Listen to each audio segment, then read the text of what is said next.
My starting line is probably my mother.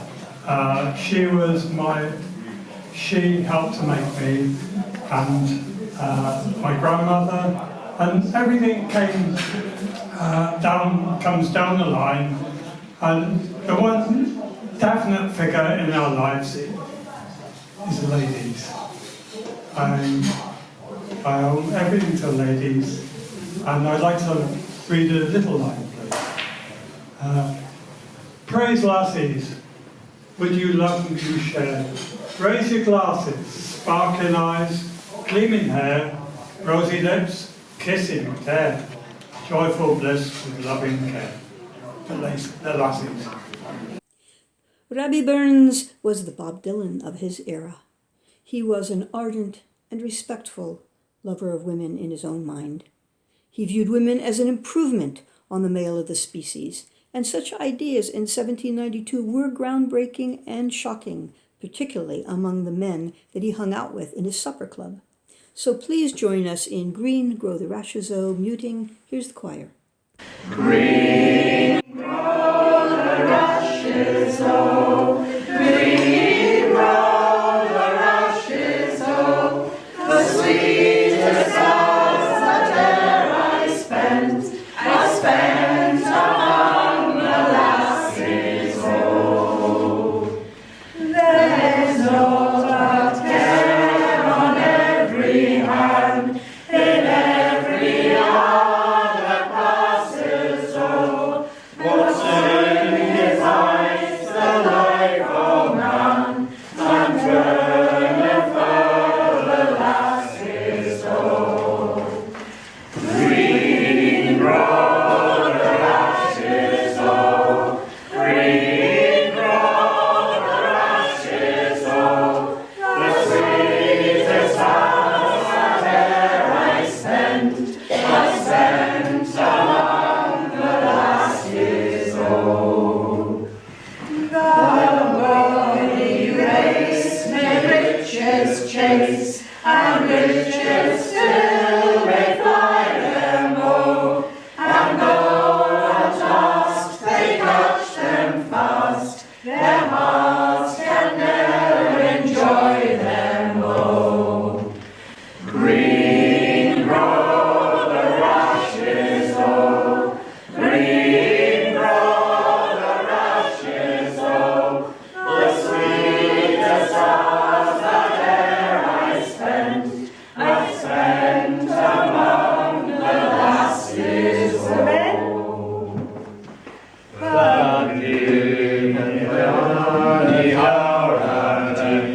My arms around my dearie O, unworthy cares, unworthy men, may I have tasks so deary O. Green grow the rashes O, green grow the rashes O, the sweetest hours that e'er I spent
I ask the ladies in the room, even though we're all on Zoom, so please to charge your glasses.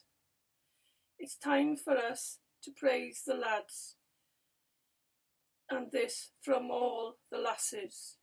This toast I give you, laddies all, for the fond times that I recall, before I was locked up home alone, before they told you not to roam, before you lost the power to go to the rugby or a show, or out to pubs and murky bars, or roaming neath the glowing stars.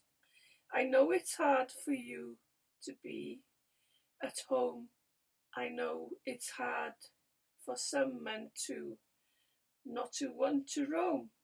I've heard the rumours of some men who don't have bees, who bring their sorrows to the trees. I've heard of other men all shedless, they're hiding in their car, and all the men who have to stay at home with all the kids and teach them school and can't play pool and have wives who understand them. I know I miss you all. I miss the jibes and laughter, and I miss the cuddles too, and the occasional kiss and wonder. I hope that by this time next year we'll have a proper party with proper food and proper clothes and have a real party. But in the room, though we're on Zoom, I feel your presence strong and hope that we can meet outside and hope it's not too long. High praise to all who've gone through this. High praise to all the men who work in all the dangerous jobs. And I'd like to say to them, respect to all the laddies, though the naughty and the good. And if you see me down in town, back off, because you should. I hope to see you very soon out in the summertime, and we can have a real good time with lots of songs and wine. So ladies, raise your glasses all. I raise this toast so high to all the laddies that I love. I'll see you by and by.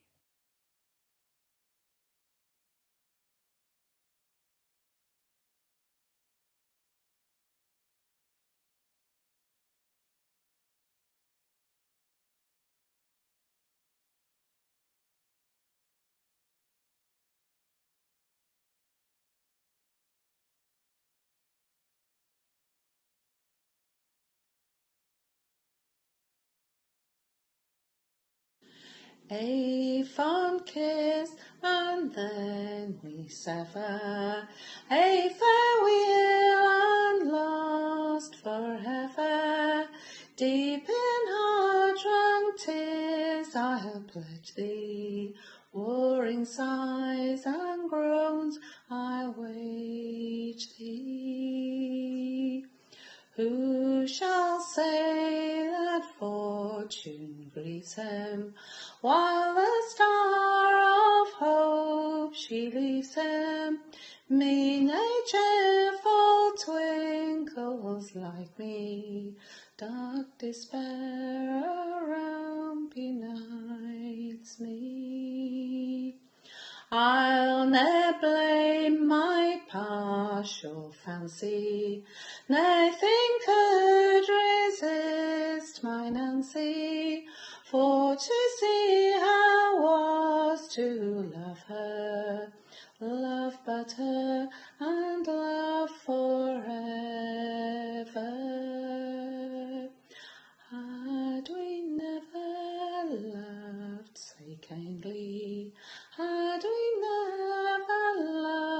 say blindly, never met or never parted, we had ne'er been broken hearted. Fare thee will, thou first and fairest, fare thee will, thou best and dearest, thine be ilka joy and treasure, peace, enjoyment, love and pleasure. A fond kiss, and then we sever, a farewell and lost forever. Deep in heart-wrung tears I'll pledge thee, warring sighs and groans I'll wage thee. I needs a good rousing song, ma'am. Where have my Côr Cochion gone, ma'am? All the choirs are under house arrest, safety see, all for the best. That's where Côr Cochion has gone. Parcels the rogues, what debates, ma'am? They give all the jobs to their mates, ma'am. They don't like the national health, all they want is greed and wealth. They're selling it all for a song. Cheers to the crew in the lab. Thanks. Please give the choirs a jab. Frank, do it soon, 'cause we need to be out on the road singing Mohid. I want to sing every song. This is a poem called Robbie Burns to Matthew Arnold, A Haunting. Matthew Arnold was an English poet, good poet, and literary critic who took a very snooty view of Burns, treated him as a good little poet, but rather vulgar outside the mainstream. So he said some fairly offensive, snooty things in the guise of literary criticism. Burns resented them, understandably, and this is spoken by Burns, and I hope the assumed Scottish accent didn't come across as too cod. It's love and hate that spur my pen, that rouse my soul to song. Hate for the words and deeds of men that do their fellows wrong, but love for everything that then may help their lives along, like body souls in union when desire runs deep and strong. It's love my lyrics celebrate, love unafraid to sing the body's joys, though preachers prate of souls, while critics ring their changes on the body hate, the fear that has them cling to words like vulgar when they slate the joyous news I bring. Oh, Matthew Arnold, by what twist of Oxford etiquette could you so solemnly insist that English taste not let itself give way to nativist speech forms like mine, that set the style bar low and make their tryst with truths you'd fain forget? Know this, my hate and love are not such contraries as you well-spoken ultra-civil lot might think, with your taboo on any verse where things have got, let's say, just slightly too close up, or apt to conjure what sends all your thoughts askew. That's where you lose me. I can switch from tenderest love lyric to couplets that can deftly stitch them up in knots not satiric, that bunch of poet rogues who'll snitch on Scotland for the Pyrrhic victory that comes of striking rich by some false panegyric. What your high seriousness betrays is want of native wit, or deafness to the myriad ways that satire, as the grit in lyrics pearl, may aptly raise a laugh or two, since fit to be the tribute humour pays to works deemed sacred writ. Let's not deny your Dover beach sounds the authentic note of faith now ebbing, doubts that reach the inmost soul, and, quote, the turbid ebb and flow that teach us how far back they float, those myths that bound us each to each in our old leaky boat. Still, it's an odd way to beguile your girlfriend into bed, or, that much done, a curious style in which to get them said, those words best spoken with a smile of mutual love, not dread, and least effective when they pile up lovers' dreams long fled. Here's what you mean by vulgar. First, a vigorous native tongue, not some poetic diction nursed exclusively among the better sorts, so never cursed with hate tags like those hung on Scottish bards by gents well versed in how base songs are sung. Second, you mean I've sex in mind when love's my lyric theme, when off to bed's not far behind the first romantic dream, and naught denies the law of kind, since mine's a liberal scheme, with soul and body intertwined, and no sin to redeem. Third sense, I'm vulgar, so they sniff because I call them out. Those rogues and fools, give them a whiff of what it's all about. Not just the old unchanging tiff of lord and losel lout, but where the class war's brewing, if us minstrels have the clout. For that's the point you failed to get, you desiccated heirs of privilege, that no law yet invented tells there's a certain well-established set of trays the poet shares with those, like you, resolved to vet our all too dubious wares. That's why you took your day job, school inspector, one who'd sort and sift the touchstones fit to rule our taste, from those we ought to stop from muddying the pool, and so ensure what's taught can serve as yet another tool to cut rebellion short. So it's not hard to see why you'd hate poetry like mine, you with your Dover beachy mood and the stock Victorian line in Faith and Doubt, and me the rude avenger who'll decline your every overture and brood on slights from auld lang syne. Grant me just this, that passion fired in a subaltern breast, whether by love's furor inspired or anger's righteous zest, may far surpass all you've acquired through feelings long repressed, and, like a bastard gladly sired, make worth, not rank, the test. All the money that e'er I spent it in good company, and all the harm that e'er I've done, alas, it was to none but me.